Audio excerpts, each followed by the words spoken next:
और चलिए राजपथ में सबसे पहले बात दिल्ली की कर लेते हैं। दिल्ली के रामलीला मैदान में जमीयत उलेमाए हिंद के अधिवेशन में मंच पर बवाल हो गया।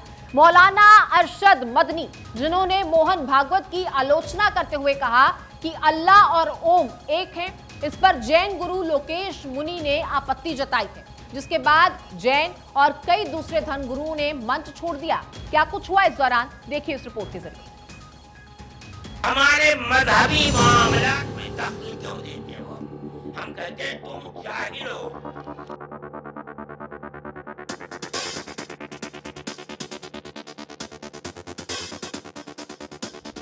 तुम्हारे आबा अजदाद हिंदू नहीं थे। हमारा सबसे पहला पूर्वज मनु है। हम तो उसके चरणों के ऊपर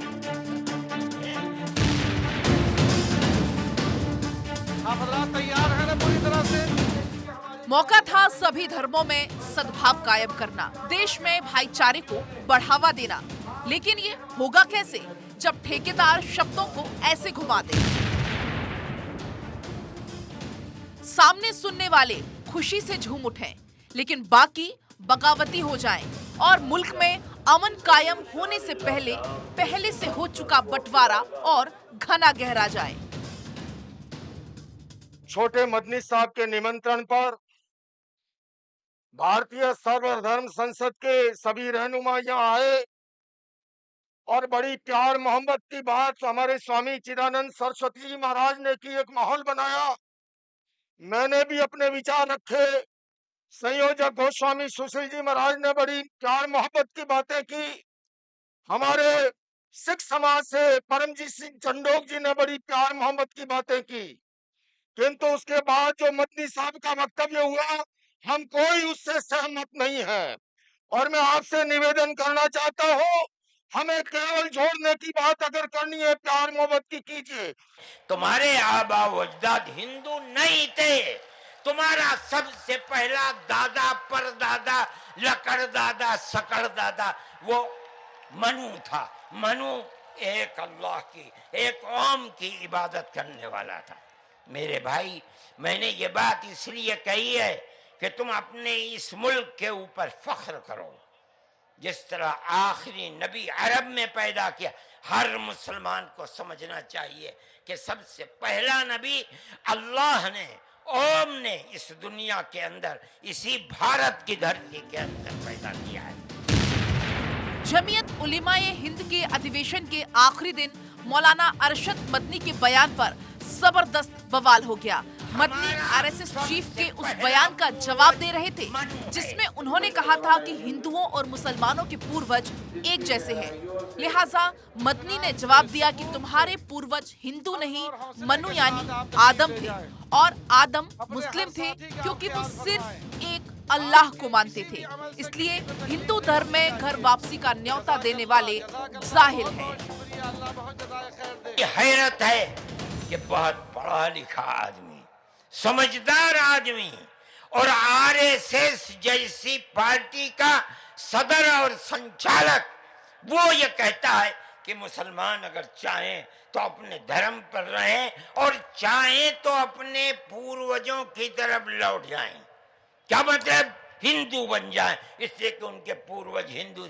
अरे बाबा, हमारा सबसे पहला पूर्वज मनु है। हम तो उसके चरणों के ऊपर अपना सर रखे हुए हैं और दुनिया को कहते हैं कि आओ आओ मनु के चरणों के ऊपर अपना सर रखो। हमारी ये तारीख है, हमारा ये धर्म है। हमको क्या कहते हो? हम तो अपनी जगह के ऊपर हैं, हम किसी को छेड़ते नहीं, हम कभी अपने मजहब पर नहीं। मैं आज पहली दफे मजहब पर बोल रहा हूं, इसलिए बोलता हूं कि हमारे मजहबी मामलात में दखल क्यों देते हो? हम कहते हैं तुम जाहिल हो। नतीजतन मंच पर मौजूद मुनि, संत और दूसरे धर्म के प्रतिनिधियों ने हाथ खड़ा कर मदनी और जमीयत के आयोजन को खुद से अलग कर लिया। जैन धर्म की तरफ से शांति का संदेश देने के लिए पहुंचे जैनाचार्य लोकेश मुनि ने मदनी की मनु, आदम, अल्लाह वाली परिभाषा को सिरे से खारिज कर दिया और जमीयत के इजलास में खलबली मच गई। जैन मुनि यही नहीं रुके, उन्होंने मदनी की घोषणा पर उन्हें खुलेआम शतार्थ के लिए ललकार दिया। आपसे निवेदन करना चाहता हूँ, कोई उससे सहमत नहीं है और मैं आपसे निवेदन करना चाहता हूँ, हमें केवल जोड़ने की बात अगर करनी है, प्यार मोहब्बत की कीजिए। ये जितनी कहानी सुनाई है अल्लाह मन्नू ये वो, उससे 4 गुना कहानी मैं सुना सकता हूँ। मैं मदनी साहब, आप मेरे पिता तुल्य हैं, मैं आपको दावत देता हूँ शास्त्रार्थ के लिए। मंच पर बैठे हिंदू और सिख धर्म के संत जैन मुनि के तीखे तेवर का साथ देते हुए खड़े हो गए। दूसरी तरफ मदनी के बयान का विरोध होता देख मैदान पर मौजूद मुस्लिम भीड़ भी जमीन छोड़ पैरों पर आ गई। जमीयत ने सभी धर्म को जोड़ने के लिए जो सभा बुलाई थी, विवादित बयानबाजी की वजह से वो आखिरी दिन इस दूरी को और ज्यादा बढ़ा गई। Bureau report, Bharat 24।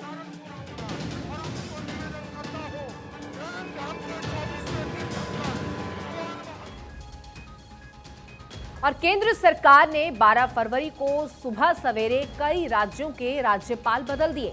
राष्ट्रपति द्रौपदी मुर्मू ने महाराष्ट्र के राज्यपाल भगत सिंह कोश्यारी और लद्दाख के उपराज्यपाल राधा कृष्णन माथुर का इस्तीफा भी मंजूर कर लिया है। बिहार, झारखंड समेत कुल 13 राज्य और केंद्र शासित प्रदेशों के राज्यपाल और उपराज्यपाल बदल दिए गए हैं। नियुक्त किए गए राज्यपालों में से कुछ चेहरे पहले से प्रसिद्ध हैं और ग्राफिक्स के जरिए अब आपको इनके बारे में तमाम जानकारियां देते हैं, तफसील से आपको बताते हैं। दरअसल सरकार ने महाराष्ट्र के राज्यपाल भगत सिंह कोश्यारी का इस्तीफा मंजूर कर लिया है और उनकी जगह झारखंड के राज्यपाल रहे रमेश बैस को महाराष्ट्र का नया राज्यपाल बनाया गया है। बैस लगातार 7 बार लोकसभा सांसद रहे हैं और त्रिपुरा समेत झारखंड के राज्यपाल भी रह चुके हैं। 3 दिन पहले ही उन्होंने झारखंड विधानसभा से पारित हुए वित्त विधेयक 2022 को तीसरी बार लौटा दिया था। और आगे बढ़ेंगे, तमिलनाडु की बात कर लेते हैं। तमिलनाडु के बीजेपी नेता सीपी राधाकृष्णन को झारखंड का राज्यपाल बनाया गया है। वे 2 बार कोयंबटूर से लोकसभा सांसद रहे हैं। 16 साल की उम्र से ही वे आरएसएस और जनसंघ से जुड़ गए थे। वर्तमान में बीजेपी की राष्ट्रीय कार्यकारिणी के सदस्य हैं और तमिलनाडु में पार्टी के अध्यक्ष भी रहे हैं। उधर बिहार के राज्यपाल फागू चौहान की बात कर लेते हैं, जिन्हें मेघालय भेज दिया गया है। फागू चौहान उत्तर प्रदेश के आजमगढ़ के रहने वाले हैं और घोसी सीट से 6 बार बीजेपी के टिकट पर यूपी विधानसभा पहुंचे हैं। अब जुलाई 2019 की बात करें, जहां उन्होंने बिहार के राज्यपाल के रूप में शपथ भी ली थी। और राजस्थान के पूर्व गृह मंत्री और फिलहाल राजस्थान विधानसभा में विपक्ष के नेता गुलाब चंद कटारिया को भी असम का राज्यपाल बनाया गया है। उन्हें पहली बार राज्यपाल पद की जिम्मेदारी मिली है।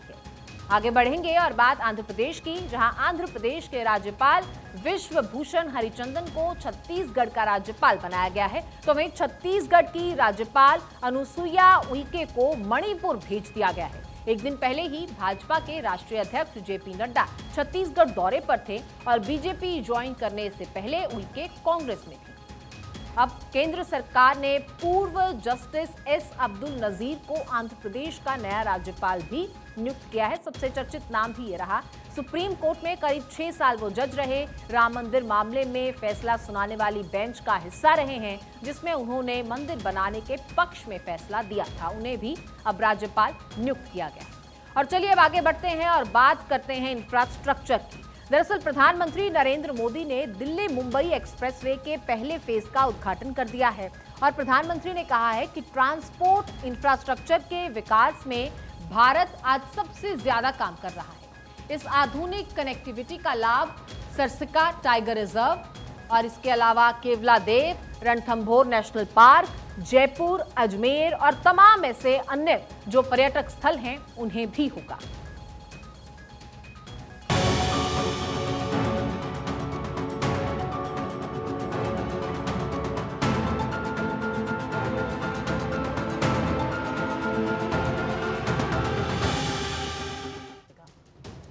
राजस्थान में इस साल के अंत में विधानसभा चुनाव है और उससे पहले बीजेपी ने चुनावी रणनीति को जमीन पर उतारना शुरू कर दिया है। चुनावी साल में प्रधानमंत्री मोदी दूसरी बार राजस्थान पहुंचे हैं। बता दें कि सबसे पहले दौसा में दिल्ली मुंबई एक्सप्रेसवे के पहले चरण का उद्घाटन किया और फिर दौसा में ही जनसभा को संबोधित करते हुए पीएम ने कहा कि कांग्रेस हमारे सैनिकों के शौर्य को कमतर आंकती है। विपक्ष को निशाने पर लेते हुए पीएम ने कहा कि सीमा पर दुश्मनों को रोक देना, उन्हें मुंह तोड़ जवाब देना हमारी सेनाओं को बखूबी आता है। आज देश में बन रहे सबसे लंबे एक्सप्रेसवे दिल्ली मुंबई एक्सप्रेसवे के दिल्ली दौसा लालसोट हिस्से का लोकार्पण हुआ है।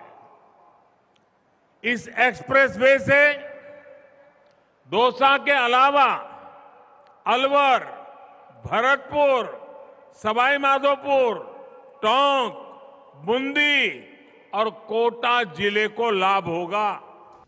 प्रधानमंत्री नरेंद्र मोदी ने दिल्ली मुंबई एक्सप्रेसवे के पहले फेज का उद्घाटन करते हुए कहा कि ये देश के सबसे बड़े और सबसे आधुनिक एक्सप्रेसवे में से एक है। पीएम ने इस एक्सप्रेसवे को विकसित भारत की एक और भव्य तस्वीर करार दिया है। पीएम ने इस मौके पर कहा कि जब ऐसी आधुनिक सड़कें बनती हैं तो देश के विकास को रफ्तार मिलती है। इंफ्रास्ट्रक्चर पर होने वाला ये निवेश उससे भी अधिक निवेश को आकर्षित करता है। पूर्वी राजस्थान नहर परियोजना और पुरानी पार्वती काली सिंध चंबल लिंक को जोड़कर एक बड़ी परियोजना का प्रारूप तैयार किया गया है। इस प्रारूप को केंद्र सरकार ने राजस्थान और मध्य प्रदेश की सरकारों के साथ साझा किया है। इस प्रस्ताव को नदियों से जुड़ी विशेष समिति ने प्राथमिकता प्राप्त परियोजना के रूप में शामिल किया है। आपको बता दें कि पीएम मोदी के हाथों उद्घाटन के बाद दिल्ली मुंबई एक्सप्रेसवे का पहला फेज यानी सोहना से दौसा तक का रास्ता खुल गया है। मंगलवार को इस पर ट्रैफिक शुरू कर दिया जाएगा। आपको बता दें, सोहना से दौसा के बीच का ये स्ट्रेच 246 किलोमीटर लंबा है। अब तक दिल्ली से जयपुर पहुंचने में करीब 5 घंटे लगते हैं, लेकिन सोहना दौसा स्ट्रेच खुलने के बाद करीब 3 घंटे में जयपुर पहुंचना पॉसिबल होगा। इस एक्सप्रेसवे पर ऑटो और बाइक को ड्राइव करने पर पाबंदी रहेगी। एक्सप्रेसवे के सोहना से दौसा तक के स्ट्रेच को 12,150 करोड़ रुपए से ज्यादा की लागत से तैयार किया गया है। सोहना दौसा स्ट्रेच का 160 किलोमीटर का हिस्सा हरियाणा में है। यह गुड़गांव, पलवल और नूंह जिले से होकर गुजर रहा है। यह स्ट्रेच दिल्ली मुंबई एक्सप्रेसवे से सीधा कनेक्टेड है। जीएनडी से जैतपुर, जैतपुर से बल्लभगढ़ और बल्लभगढ़ से सोहना पहुंचा जा सकता है।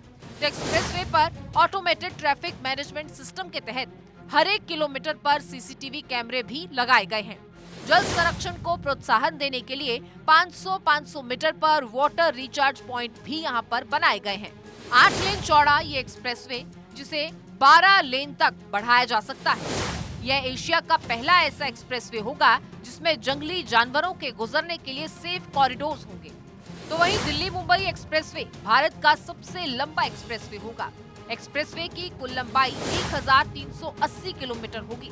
एक्सप्रेसवे को 98,000 करोड़ रुपए की लागत से विकसित किया जा रहा है। यह राष्ट्रीय राजधानी दिल्ली और मुंबई के बीच संपर्क को भी बढ़ाएगा। ये एक्सप्रेसवे 13 बंदरगाहों, 8 प्रमुख हवाई अड्डों, 8 मल्टी मॉडल लॉजिस्टिक्स पार्क को भी जोड़ेगा। एक्सप्रेसवे दिल्ली, हरियाणा, राजस्थान, मध्य प्रदेश और गुजरात समेत महाराष्ट्र से भी गुजरेगा। तो इस नए एक्सप्रेसवे से दिल्ली मुंबई के बीच का सफर 24 घंटों से घटकर अब महज 12 घंटे में तय हो जाएगा। Bureau report, Bharat 24। और अब बात करते हैं ऑपरेशन दोस्त की। ऑपरेशन दोस्त के तहत तुर्की में एक स्कूल की इमारत में भारतीय सेना का 60 पैरा फील्ड अस्पताल भूकंप पीड़ितों की किस तरह से जिंदगी बचा रहा है, उस पर यह रिपोर्ट देखिए।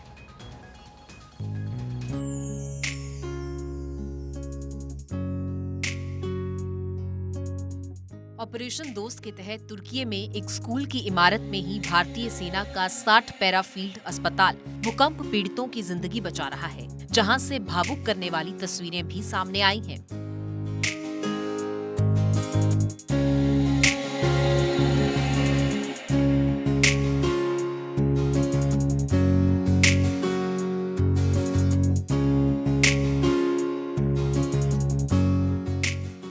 देखभाल, करुणा और मानवता के मूल्यों पर चलते हुए भारतीय सेना तुर्की में ऑपरेशन दोस्त चला रही है। इसका मकसद भूकंप पीड़ितों को बचाना है। भारतीय सेना के जवान युद्ध स्तर पर राहत बचाव अभियान में जुटे हुए हैं। 60 पैरा फील्ड अस्पताल भारतीय सेना के पैरा ब्रिगेड का एक हिस्सा है। तुर्की पहुंचने के फौरन बाद जवानों ने एक स्कूल की इमारत में अस्पताल खड़ा कर दिया। इसमें लैब और एक्सरे की भी सुविधा है। तो वहीं दूसरी तरफ फील्ड में उतरते हुए भारतीय सैनिक ने तुर्की में इस्केंड्रन में भी 106 मरीजों का इलाज किया। भारत की तरफ से रेस्क्यू मिशन में तुर्की पहुंची टीम ने बेहद कड़ी मेहनत करते हुए कई ऐसे लोगों को जिंदा बाहर निकाल लिया जो 3 दिन से इस मलबे में दबे हुए थे। अब घायलों को निकालने के बाद मुश्किल हालात में सर्जरी की गई, कईयों को नया जीवन दान दिया गया। आपको बता दें कि ये पहली बार नहीं है जब 60 पैरामेडिकल यूनिट सुर्खियों में आई है। मरून रंग की वर्दी वाले देवदूत कहलाने वाली ये 60 पैराशूट फील्ड एम्बुलेंस यूनिट 1950 से 1954 के बीच 2 लाख से ज्यादा लोगों का इलाज कर सुर्खियों में छा गई थी।